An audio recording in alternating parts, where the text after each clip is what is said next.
વર્ષનો એજન્ટ પાકિસ્તાનની આર્મીમાં મેજર બન્યો અને ભારતને ગુપ્ત માહિતી પૂરી પાડીને 20,000 ભારતીયોના જીવ બચાવ્યા. તે રવિન્દ્ર કૌશિક હતા, જેમનો જન્મ 11 એપ્રિલ 1952ના રોજ રાજસ્થાનના શ્રી ગંગાનગરમાં થયો હતો. 1973માં સ્નાતક થયા પછી તે રોમાં જોડાયા અને દિલ્હીમાં 2 વર્ષની તાલીમ લીધી, જ્યાં તેને ઉર્દૂ શીખવવામાં આવી, ઇસ્લામિક રીતિ રિવાજો અપનાવી, સૂચના આપવામાં આવી અને સુન્નત કરાવવામાં આવી.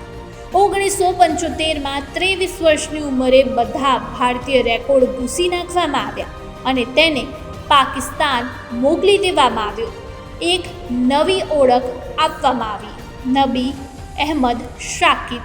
પાકિસ્તાનની રાષ્ટ્રીયતા અને ઇસ્લામાબાદનું સરનામું. પાકિસ્તાન પહોંચ્યા પછી તેને કરાચી યુનિવર્સિટીમાંથી LLB પૂર્ણ કર્યું અને પછી પાકિસ્તાની આર્મીના મિલિટરી અકાઉન્ટ્સ વિભાગમાં અધિકારી બન્યા.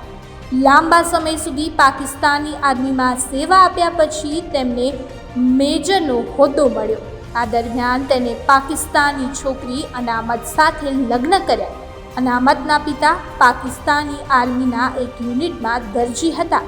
1979થી 1983ની વચ્ચે તેમને ભારતને અસંખ્ય ગુપ્ત માહિતી પૂરી પાડી, જેણે પાકિસ્તાનના અનેક કાવતરાને નિષ્ફળ બનાવ્યા અને આશરે 20,000 ભારતીય સૈનિકોના જીવ બચાવ્યા. પરંતુ સપ્ટેમ્બર 1983માં ભારતીય એજન્સીઓ દ્વારા એક અન્ય એજન્ટ ઇનાયત મહસીનને પાકિસ્તાન મોકલવામાં આવ્યો, જેથી તેઓ તેમનો સંપર્ક કરી શકે. ઇનાયત પકડાઈ ગયો અને પાકિસ્તાની ગુપ્તચર એજન્સી ISI સમક્ષ તૂટી પડ્યો. આ દરમિયાન રવિન્દ્ર કૌશિકનું રહસ્ય ખુલ્યું. 1983માં રવિન્દ્ર કૌશિકની ધરપકડ કરવામાં આવી. 1985માં તેને માર્શલ કોર્ટ કરવામાં આવ્યા હતા અને મૃત્યુદંડની સજા ફટકારવામાં આવી, જે બાદ સજાને આજીવન કેદમાં ફેરવવામાં આવી. આગામી 16 વર્ષ સુધી તેમને સિયાલકોટ, લખપત અને મિયાવાલી જેવી પાકિસ્તાની જેલમાં ત્રાસ સહન કર્યો. આખરે 21 નવેમ્બર 2001ના રોજ પાકિસ્તાનની મિયાવાલી જેલમાં તેમનું ક્ષય અને હૃદય રોગના હુમલાથી મૃત્યુ થયું.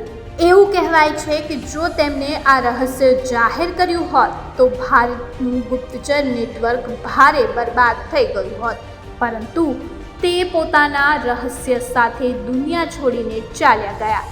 બ્લેક ટાઈગરના નામ સાથે અમર બની ગયા.